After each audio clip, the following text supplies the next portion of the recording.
Welcome to the Deep Dive. So if you're joining us today, you are the learner, and we have a really fascinating mission for you today. We do. It's a pretty critical topic if you're anywhere near the business world right now. Yeah, exactly. We're unpacking a stack of sources today, primarily this book, Demystifying Smart Contracts, What Every Business Owner Should Know. It's by Reverend Dr. Antonio Arnold. Plus, we're looking at some really striking visual materials that came with it. Right. And the goal here is to give you a genuine shortcut. We want you to understand, what smart contracts actually are, whether your business genuinely needs them, and most importantly, how to actually implement them without falling into some incredibly costly traps. Yeah, those traps are no joke. Yeah. So, okay, let's unpack this. We're cutting through the tech jargon today. Absolutely, because we really need to look past the buzzwords and answer the core question, which is, why does this actually matter for your daily business operations? Right. And to start, we should probably define what a smart contract actually is. I mean, simply put, it's a self-executing agreement, right? Yeah, exactly. The terms of the agreement are written directly into lines of code, and that code runs on a decentralized blockchain. Like Ethereum, for example. Right, Ethereum is the most common one. The author, Dr. Arnold, uses this classic analogy in the book. He says it's like a vending machine. Oh, yeah, the vending machine. So you put your money or your data in. And it automatically dispenses the product. Right. There's no middleman, no cashier, no intermediary. Which is wildly different from a traditional contract. I mean, traditional contracts are just bogged down by, lawyers, notaries, endless paperwork. Not to mention human error. And just incredibly slow bureaucratic processes, whereas smart contracts are instantaneous, they're cost-effective, and they are immutable. Immutable meaning they're totally tamper-proof. But I actually want to push back on that vending machine analogy a bit. Oh, okay. Go for it. Well, I mean, if it's just an automated transaction, why do we need this massive, complex blockchain? Like, my bank already automates my bill payments every month. That is a completely fair point, and it's a really common misconception. Right, because my accounting software sends invoices on its own. So why is this different? Well, it comes down to two things, decentralization and immutability. When your bank automates a payment, they still completely control that system. Oh, I see. They own the server. Exactly. They own the server. They can pause the payment. They can reverse it or, freeze your entire account if they want to. Right, because there's a central authority. Yes. But with a smart contract on a blockchain, there is no central authority. No single bank controls it. Once you make the deal and the code runs, nobody can step in and alter it. It's locked in across thousands of computers globally. Wow. Okay, so nobody can change the rules halfway through the game. Precisely. And this is where I think Dr. Arnold's background becomes incredibly relevant to how he views this tech. Oh, definitely. His background is fascinating. Because he isn't just some tech guy sitting in a Silicon Valley basement. Not at all. I mean, yes, he's a Cornell grad with 20 years in digital marketing, but he is also a pastor. Yeah, and a military veteran. The sources mention he actually served during Hurricane Katrina. Right. And he's a former law enforcement officer, so you combine all of that, and you get this very holistic view of blockchain. Yeah, he's not just looking at the efficiency of the code. Exactly. He's looking at ethics, trust, and consumer safety. If you were deployed during Katrina, you know firsthand what happens when centralized physical infrastructure entirely collapses. The power goes out, the central servers flood, and the whole local system just dies. But a decentralized blockchain doesn't care if a server farm in one city floods. The contract still executes because the network is global. That makes so much sense. Yeah. And from the law enforcement side, he's probably seen how easily centralized ledgers get cooked. Oh, absolutely. Fraud is basically just retroactively altering a centralized spreadsheet. Right. But you can't do that with an immutable smart contract. Right. Which leads us perfectly into how this actually works in the real world. Yes, let's talk about the real-world application, especially in supply chains. In the visual materials we have, there's this image titled Trust. It shows these hands interacting with a glowing, decentralized digital network. It's a great visual representation of what we're talking about. It's this new web of verified trust, totally free of middlemen. So, practically speaking, how does that automate a supply chain?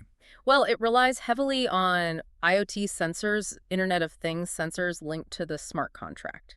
So imagine a shipping container moving across the country. Okay, got it. The contract is coded to say, when this specific shipment reaches checkpoint B, release the payment. So the sensor pings the network when it arrives. Exactly. The sensor verifies the arrival, the contract automatically sees that the condition is met, and it releases the payment instantly, usually in a stable coin like Tether or USDT. Instantly. No waiting 30 days for accounts payable to process an invoice. Zero waiting. The book gives some great examples of major players doing this, like Walmart. Oh, right, the Walmart example. They use it for tracking product origins, right, to boost consumer confidence. Yes. And Home Depot is using it to reduce vendor disputes. Because both sides are looking at the exact same data. Exactly. It's immutable, real-time data. You can't argue with the blockchain record.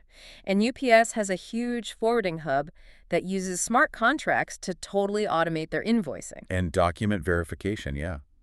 Here's where it gets really interesting to me, just thinking of it as a consumer. It's basically a digital escrow account that doesn't need an escrow agent.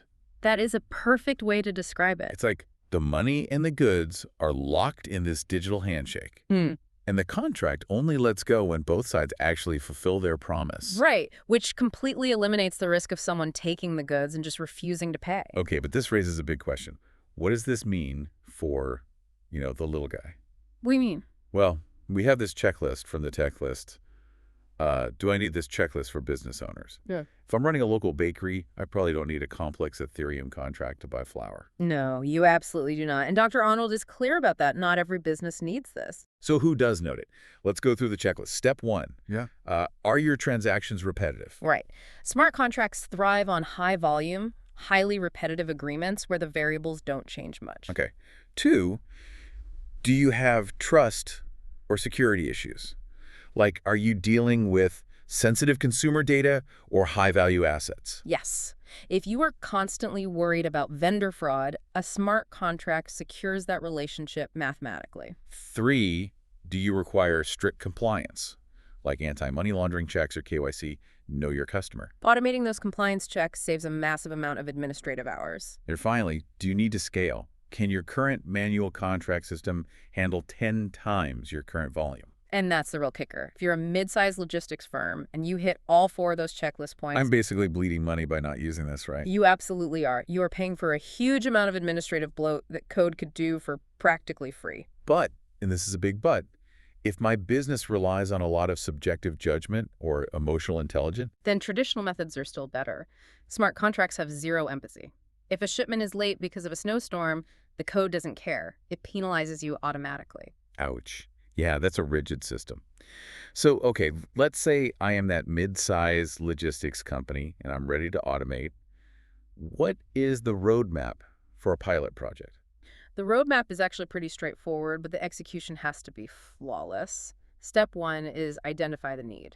Meaning I have to clarify my terms, the exact triggers, and the outcomes I want. Right. Step 2, you write the code. Usually this is done in a language called Solidity, which runs on Ethereum. Okay. And step 3 is testing, which I assume is a big deal. Testing is everything. You use test nets, which are basically safe simulation environments, and you use tools like Truffle, Mythex, or Slither for rigorous unit and integration testing. Wait, I have to ask about this. In the visual materials, there's another image, the one titled Crime Prevention. Ah, yes, the hacker image. Yeah, it shows this masked figure in a dark hoodie hunched over a laptop on a city street. It is really ominous. Completely different vibe from the glowing trust image. It's meant to be ominous because it represents the severe risk of the space. Right. Because if the code is immutable, what happens if my developer just makes a typo? You're telling me a missing 0 in the code could permanently lock up my company's funds. Yes, I am telling you exactly that. And I can't just call customer service to fix it. There is no customer service on the blockchain. You can't just download a patch. If there is a bug or a logic error, it is permanent. Oh, wow. That is terrifying. And hackers know this. They actively scan smart contracts looking for vulnerabilities to exploit. Things like reentrancy attacks or overflow errors. Which is why they just drain the funds instantly. Exactly. This is why businesses must rely on third-party security experts. You need formal mathematical verification. You have to get comprehensive professional audits before you ever deploy a smart contract to the live network. Okay, so step 3, testing, is basically the most important step. Without a doubt. Then step 4 is you deploy it, which involves interacting with the real network and paying gas fees, which is basically the network transaction cost. And finally, step 5, you monitor it post-deployment. Yes. Even though it runs automatically, you still need to ensure the real-world data feeding into it is accurate. So, stepping back, the core message here is that smart contracts offer this incredible leap in efficiency and speed. They do. The cost reduction from removing intermediaries is enormous. But it really requires a fundamental shift in how we think about security, doesn't it? That's the key takeaway. We are shifting trust away from people, away from lawyers and escrow agents, and we are placing that trust entirely in verified code. And that transition to automated trust is already happening everywhere, whether you're an investor, a manager, or an entrepreneur. The sources mention companies from Amazon all the way to Burger King are doing this. It's the new backbone of operational efficiency. Absolutely. Well, as we wrap up today, there was one final, really provocative thought I want to leave you with. Something to mull over. Oh, what's that? Well, the source briefly mentions that AI technology can enhance these processes. And it got me thinking.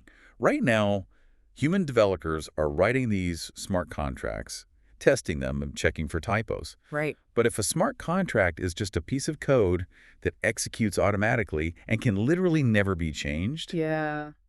what happens to our global supply chains when an autonomous AI starts negotiating and writing these immutable contracts entirely on its own, Oh, wow. without any human oversight? Ah. I mean, who do you sue when a robot writes a bad, completely unchangeable contract? That is a legal nightmare waiting to happen. Exactly. It's something we're going to have to figure out very soon. We certainly are. Well, thank you for joining us on this deep dive. Keep questioning the tech around you, Yeah. and we'll catch you next time.